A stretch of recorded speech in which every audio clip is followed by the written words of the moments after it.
Et coucou les petits pandas, j'espère que vous allez bien parce que moi ça va. Et coucou les copains, moi aussi ça va, on me demande jamais si ça va donc je vous le dis, je vais bien.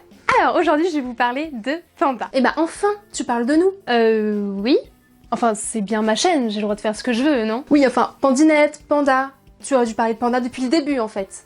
Quoi qu'il en soit, moi je suis là pour apporter des précisions parce que c'est pas que je suis plus drôle et plus intelligente, mais quand même. Bon, je peux commencer? Merci. Alors, les pandas. Les pandas font partie de la famille des ursidés. Hein? Tu sais, les ours, tout ça? Ah! Mais t'aurais pas pu dire ours, tout simplement, non? Oui, bon, qu'est-ce que je disais déjà? Oui, les pandas vivent en Chine. Oui, tout le monde est au courant. Est-ce que tu vas commencer à nous raconter des choses intéressantes ou pas? J'y viens, j'y viens! Ce sont des animaux qui vivent entre 1000 et 4000 mètres de hauteur dans les forêts d'altitude. Donc on peut dire que nous sommes des animaux de montagne. Oui, si tu veux. Tu veux connaître ton nom chinois? Oui, parce que j'ai beau être chinoise, je suis incapable de dessiner le moindre idéogramme, par exemple. Panda veut dire grand chat ours, ou en tibétain, ours panaché. Oui, donc je suis un ours, quoi. Moi qui essaie d'être un peu original dans ma famille d'animaux. Figure-toi que ton nom scientifique, Aileropoda melanolecula, vas-y, fais ta belle gosse, voudrait dire chat pied noir blanc. Mais non, tu n'es pas un chat, tu es bel et bien un panda. C'est juste que les premières personnes qui ont vu des pandas les ont associés à des animaux qu'ils connaissaient déjà. Des chats, des ours par exemple. Donc je suis bien unique. Yes! Le panda mesure en moyenne 1,65 m. Donc toi tu pourrais être un panda. Oui, si tu considères juste ma taille. Et il pèse en moyenne 105 kg. Et donc avec cette variable, tu ressembles pas un petit peu plus au panda? Non. Tu as l'impression que je fais plus de 100 kg? Le panda est de l'ordre des carnivores. En effet, il a des molaires pointus qui lui permettraient de déchiqueter la viande. Mais finalement, on mange principalement du bambou. Et donc ça serait pour ça que tout le monde dirait que nous sommes herbivores? Et surtout, c'est ça qui fait ta ressemblance avec les ours. Et donc que j'appartiens aux ursis machin là. Exactement. Le panda mange plus de 15 kg de bambou par jour. Et encore, ça c'est quand j'ai une petite faim. Il lui arrive aussi également de manger des œufs et des insectes de temps en temps. Ah bon? Mais j'ai jamais mangé une migale de ma vie par contre. Peut-être parce que les araignées ne sont pas des insectes? Ah!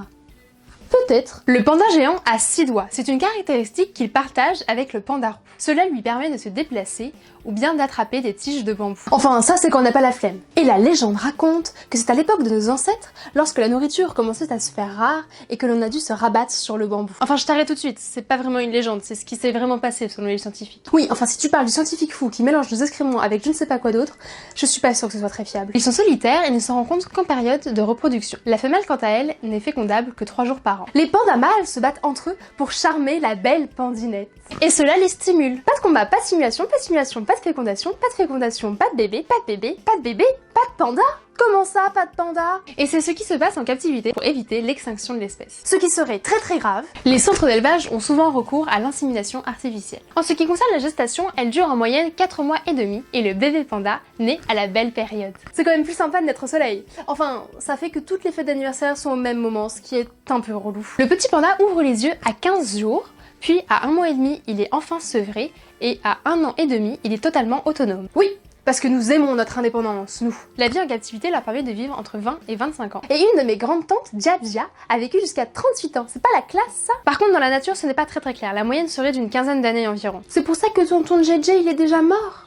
Mais c'est triste, ça. Pourquoi il est pas venu avec nous? Eh bien, parce qu'on préfère voir les animaux dans leur habitat naturel, et parfois, ce n'est pas possible. Je suis sûre que ton tonton JJ a vécu une merveilleuse vie de panda libre. Oui, il descendait la montagne en roulant, comme mon idole.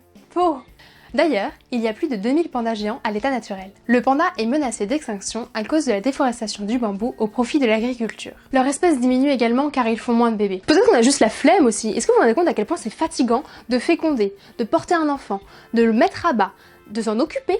Chez nous, on préfère largement manger du bambou. Les pandas ne peuvent plus vraiment aller de forêt de bambou en forêt de bambou comme ils le faisaient auparavant. Ah oui? Vous allez encore dire que c'est parce qu'on est des flemmards?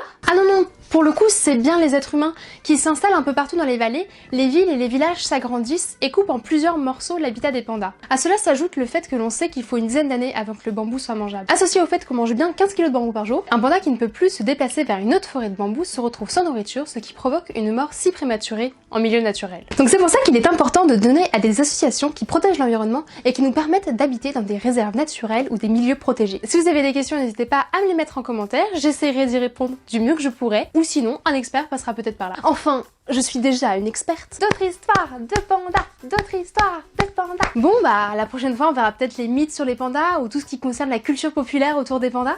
Oui, j'ai trop hâte. En tout cas j'espère que la vidéo vous a plu, si c'est le cas mettez un pouce en l'air, si ma chaîne vous plaît en général n'hésitez pas à vous abonner et surtout préservez le bambou. Abonnez-vous les abonnés de Pandinette, si vous êtes abonnés il n'y a pas besoin de vous abonner. Bisous les petits pandas, bye bye.